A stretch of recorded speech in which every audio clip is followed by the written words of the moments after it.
Welcome back to Trilby's Notes. So, in the last episode, Lenkmann told us to come to the roof because there was something that he wanted to tell us.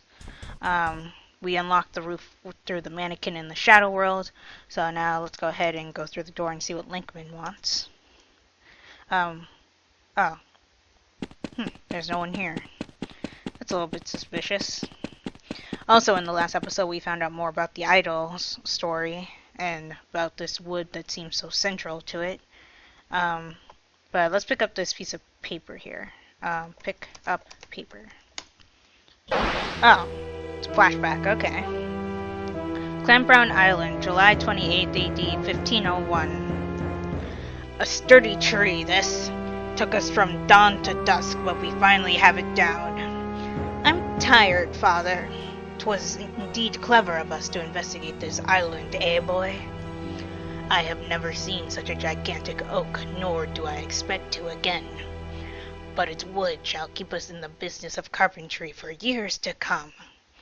Father, look at these stones. Do you think there was once a house here? It matters not. Why must you always look everywhere but at what matters? This is your... Father? Is something troubling you, Father? Oh, God. Oh, hey, the tall man's here. Pick up stone. I think I see where this is going. Throw stone. It's probably a bad idea, but throw it. Oh, hey. Oh, he actually didn't kill us. Wow, I'm surprised. Where am I? I must have shifted into the dark world during the vision. Trilby! Siobhan. Oh, thank God, I thought I was all alone. What happened to you? I don't know. After you knocked me out in my room, I woke up and everything was like this. The hotel's ruined, there's blood everywhere. I saw this horrible man. Tall, thin, long black coat. You know him? Enough to know you're lucky to be alive. He didn't notice me, so I ran up here to hide. How did you get past the doll? What doll? Trilby, what is going on? I told you what would happen if you followed me into the shadows. This isn't your problem. Take these. What are these? Tranquilizer pills. Take one. When you calm down, the hotel will go back to normal. Will you need them? I don't need to run away anymore. Trilby, wait. Where are you going? I know enough now. I know where the wood came from. Perhaps I can find a way to end this. So I was right. The cursed wood came from Clanbrown Island, but what good does that knowledge do me? Wait a second, I never got around to reading the letter I took from under that rock. Trilby, I am very close to ending this. Meet me in the hotel basement. I must show you my discovery. Lenkmann. The other page was another one of those religious papers. The Book of Victims, Victim 1, the Woodcutter. The first of those against whom the prince sought vengeance was the woodcutter, he who had held the axe that first felled the tree. The prince came to him and his son, and he struck the woodcutter down, and the woodcutter knew the name of the king. And the prince turned to the woodcutter's son, and he said, You I shall let live, for you are young and are of the innocent, and that you may go among your people and tell them of what I will wrought. And the woodcutter's son fled and told all of what he had seen, but the men of technology are arrogant, and his words were unheeded. Okay, so that's what he meant in the Owen flashback, where he said to Owen that he would not let him live because he had made the mistake of letting someone live through seeing him. But something that I never questioned before that I am now, who's this king that all these papers seem to have in common? Everybody who was struck down knew the name of the king, and the tall man is referred to as the prince. So, what is he the prince of, and who is the king? I'm going to guess that the king is not his, father, in, that sense of the word, but Um, yeah, I'm not really sure what to make of it. There's a lot of pieces that are coming together, but a lot of information that seems to be not there yet.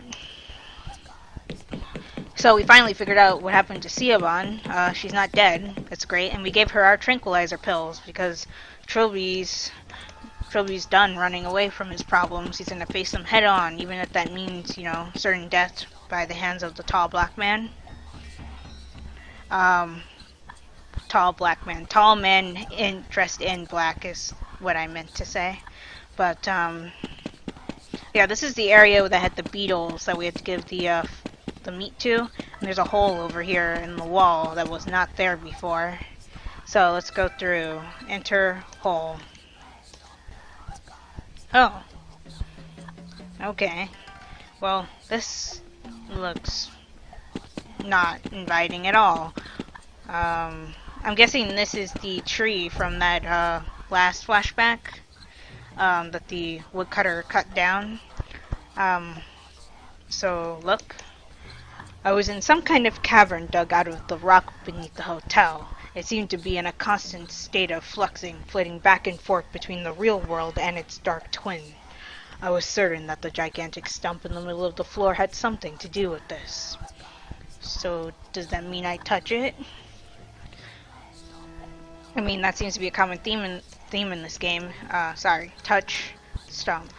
That if it looks suspicious, touch it. What do you mean you're not close enough, Trilby? Touch stump. There we go. Clan Brown Peninsula, July 28th, 55 BC. Cabadath, a Celtic druid, awaits the return of his friend and colleague Galland, who brings news of the invasion of Anglesey by the Roman Suetonius Paulinius. Okay. Having fallen out of favor with his fellows for certain radical beliefs and activities, Cabadath lives in solitude in this remote forest clearing and prefers not to travel himself. Okay. Cabadath, Galland, you bring news? The foreigners have landed. They could not be deterred by our sorcery. All is lost. Oh, are you certain, are you? That they are making their way across the land, eliminating resistance. Even you out here will be brought down within days. I'm sorry, Cabadath. And the great druids of Anglesey bow so easily to this brash foreign power. Do not hang your head yet, my friend. Perhaps the activities for which I was ostracized could yet spell an answer. What are you talking about? You know of my dealings with the ethereal realm. I know what you claim. That there exists some otherworldly territory populated by demons and creatures of magic. And that you, Cabadath, can somehow commune with these creatures? Come inside and I shall explain. Oh hey, we saw this before. One of the hallucinations we had. Cabadath, what is this madness? In my dealings with the ethereal realm, I have learned of many powerful demons and elementals. But there is one spoken of only reluctantly, a beast possessing of an awesome power. You plan to summon a demon? The most terrible of them all, who strikes fear even into the most unflappable creatures I have spoken with. A pain elemental, indeed the only pain elemental, ruler of a desolate wasteland where none venture. An invulnerable, hugely potent beast that feeds on the agony of others, and today is his day, the day when the boundaries between the realms weaken and he glimpses our world.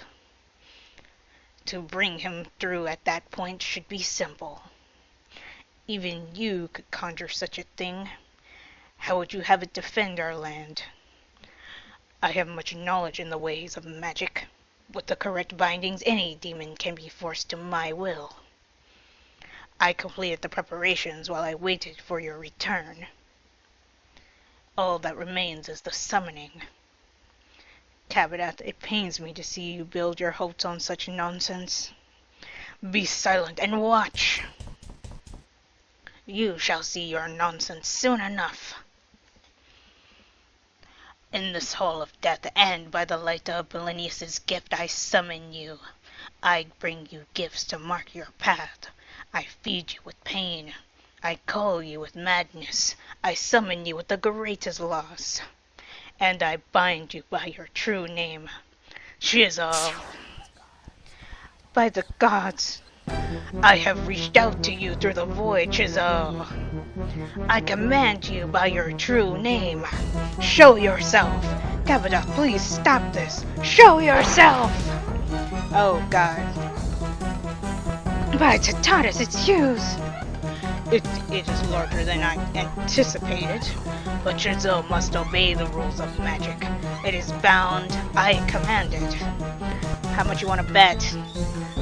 No, it is far more powerful than I thought. Golden, help me! Forgive me, Capadot. No, Golden, I beg you! Don't let it take me alive! Oh, well, that happened. Chisel, of course, has no use for meat. It feeds on pain. It does not kill its prisoners. Capadot's agony was a particularly rare morsel, and Chisel ensured it would last. His soul was placed inside an oak sapling on the site of his old home to grant his body immortality. For 5 centuries, as the tree grew, he knew torment beyond even his most depraved imaginings. Okay, so Capadot is the prince, or the tall man figure that we've been seeing.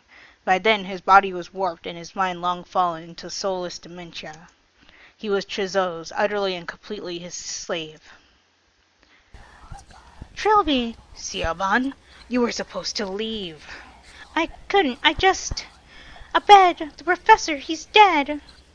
I know. He was killed by the shadows. Just like they will kill you if you don't get away from here. What is this place? This cave is the center of the reality shift. This stump is what's causing it all. How?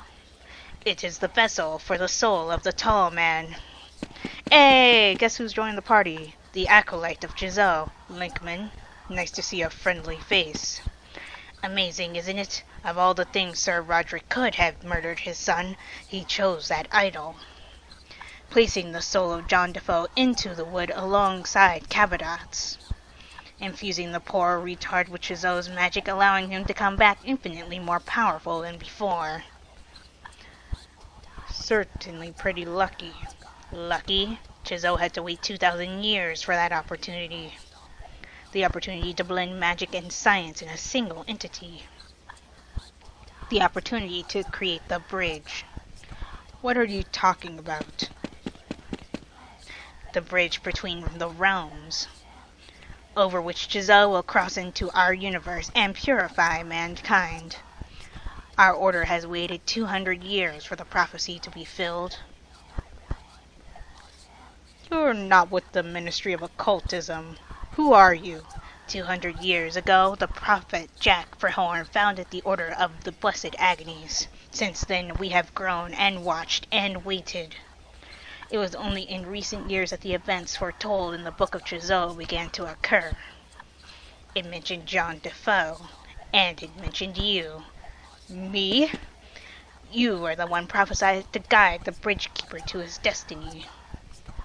But you didn't finish the job. All 3 aspects of John Defoe had to be destroyed to create the bridge, body, mind, and soul. You only destroyed his body, his soul and mind remained. Had I known about this, I wouldn't even have done that. That will truly disappoint my superiors. They were quite adamant that I should try to persuade you to join our cause and fulfill your foretold duty. Ha! You're funny. Is that why you were helping me?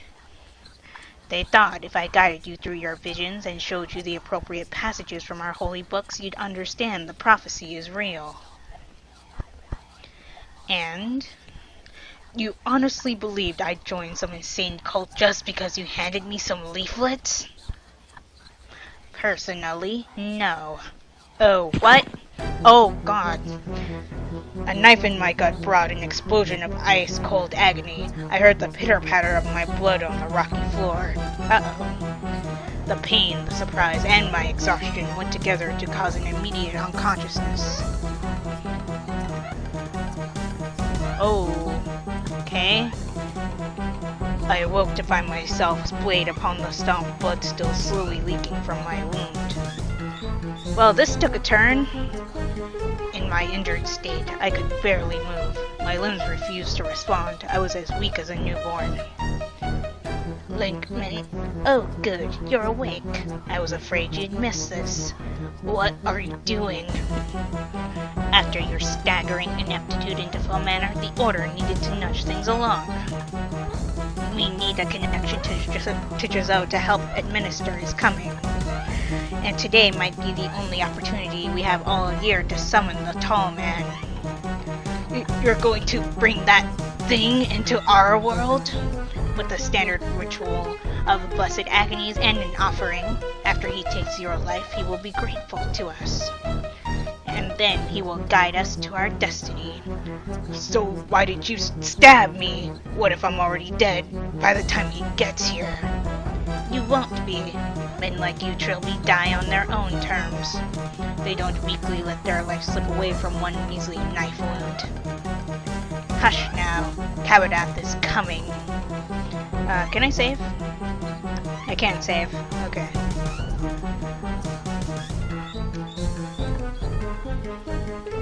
I'm just gonna save here. I call thee, Kabadath, to the wood that is your soul.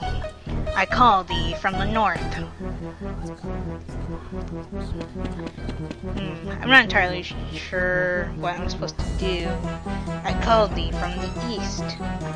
Move. My attempts to move only made things worse. I felt a stab of pain and something snapped behind my eyes, filling my vision with spots. Okay, so we can't move.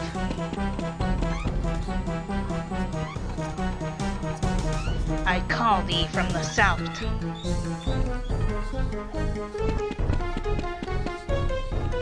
Is this the panic music from Art of Theft? I call thee from the west. The pain was now replaced with an ice-cold numbness that was spreading fast. The room was spinning before my eyes. Oh, we're slowly dying. What? Oh, God. Reality flits from realm to realm, tormented, confused, in this madness that we might bring thee to us.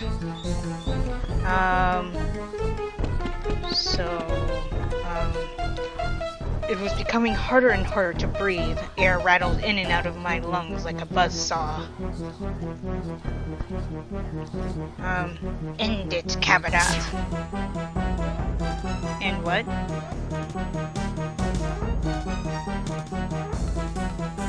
I present thee with blessed agonies, body, mind, and soul. So, Tall Man is coming. I present thee with the guide, failed in his duty for thee to judge. Oh, my vision was clouding up around the edges. It seemed like my stubborn will was the only thing keeping me alive.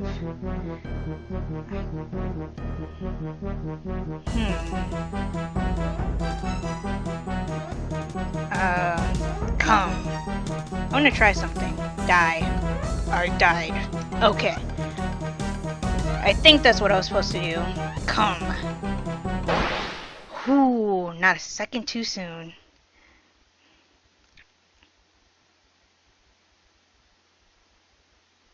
Did I do it? What? He's dead? No, that's not possible. Master? Master, please, no. No! Yeah. That sounded painful. Trilby?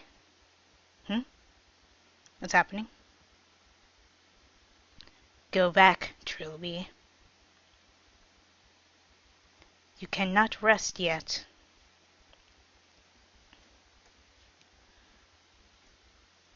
There is still work to be done.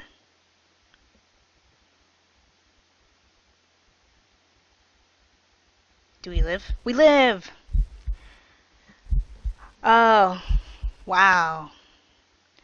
Trilby, say something. What? You're alive! Oh God, I didn't even know if I was doing it properly. But I did it! You're alive! Where's Lenkmann? That tall man took him. He did something horrible to him. Then he took him away. Where's my waistcoat? Shh! Don't talk! I've already called for an ambulance. You took my waistcoat. Let's get you back upstairs. Wait. See that wooden idol? Yes. Bring it with us.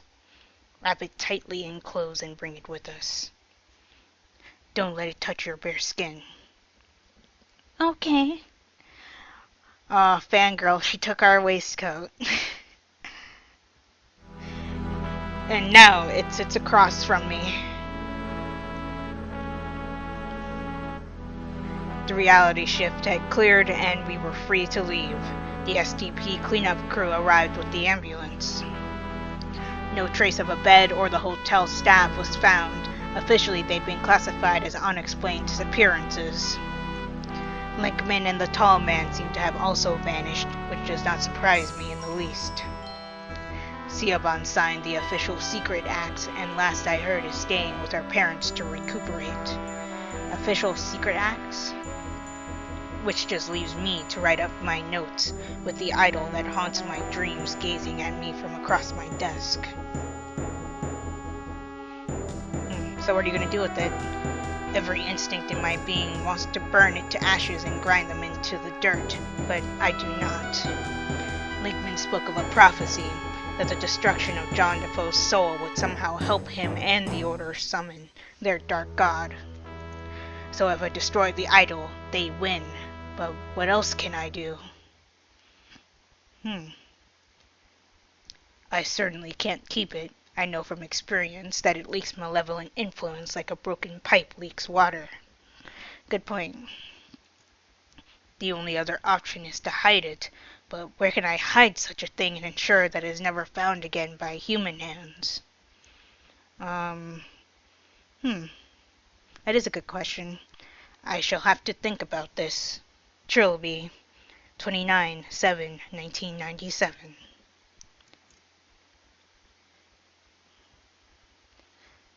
Is that it? The fulfillment of the prophecy continues. The ritual for the summoning of Chazelle will go ahead. Events have been set into motion that cannot be stopped. Oh, hey, Lenkmann. We have the blood of the guide. Now we must wait. I see Lenkmann's become a puppet. Wait and prepare.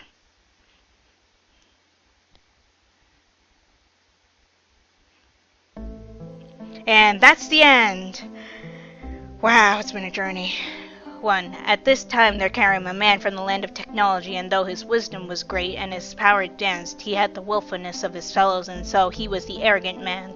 And on the 8th and 28th day of the 7th month of the year of the arrogant man, the king gazed upon the land of technology and saw the arrogant man say, O king, I beseech you, for this land has become corrupt without your benevolent hand, and darkness seeks to envelop us all. I demand of you to cross the border between our lands and make things right, for my power is great, and I have it in my power as great as you. And the king was rightly amused, for while the arrogant man's power was indeed great, the king's power was greater still. And the king said, I will not submit myself, for firstly, my power is greater than yours, and not yours to command. Secondly, while my capabilities are many, it is impossible for me to enter the land of technology, for the border is a dark and treacherous ocean I cannot will away. But I do this for you, O arrogant man, for the bigness of your head, you are still small enough to be spared of the rigors of the dark ocean. I shall rescue you from the darkness in the land of technology, and you shall live in my household, and here you will learn humility. And as the king said it, if so, it was so. And the arrogant man crossed the ocean to the house of the king, where it was brought before his majesty, who said, Now you must repay me for the slight your arrogance caused me, for by your insult I love you, something. I didn't get a chance to read all that, but yeah. And the king took the body and mind of the arrogant man and separated them from his soul, and then he placed the soul inside a great tree in the land of technology, and with this action he announced, Now you are the tree, and the tree is you, and the wood is your soul. With the gift of separation your body shall not wither or die throughout your lessons. But should any man interfere with the tree that is your soul on the day that is mine, I shall lend you the power to confront them and strike them down with befitting vengeance. And then he touched the arrogant man and filled his heart with his warming love, and the arrogant man became the prince, and he knew the name of the king, king. And the prince and the court of the king bowed down and wept, and sang with great praise the name of the king, for the was generous. The books of Giselle, Book of the Prince, Chapter 2. Sorry, I didn't get to read everything there. I was basically recounting the last flashback we had. But this has been Trilby's Notes. I hope you guys have thoroughly enjoyed it as much as I have. Wow, that was a roller coaster, but it's not over yet. Yeah, Vinyasa Crochet does some great work. But, yeah, like I said, this is not the end. I will continue with the next games in the series. There are 2 more, I believe. And, yeah, I hope you guys have enjoyed it. If you have, give this video a like. Also be sure to like my Facebook page and follow me on Twitter, both of which will be linked in the description below. And be sure to subscribe for more. And if you are subscribed or a new subscriber right now, make sure to hit that bell icon so you get notified of when I upload videos. This has been Viola Rules, signing off. Talk to you later.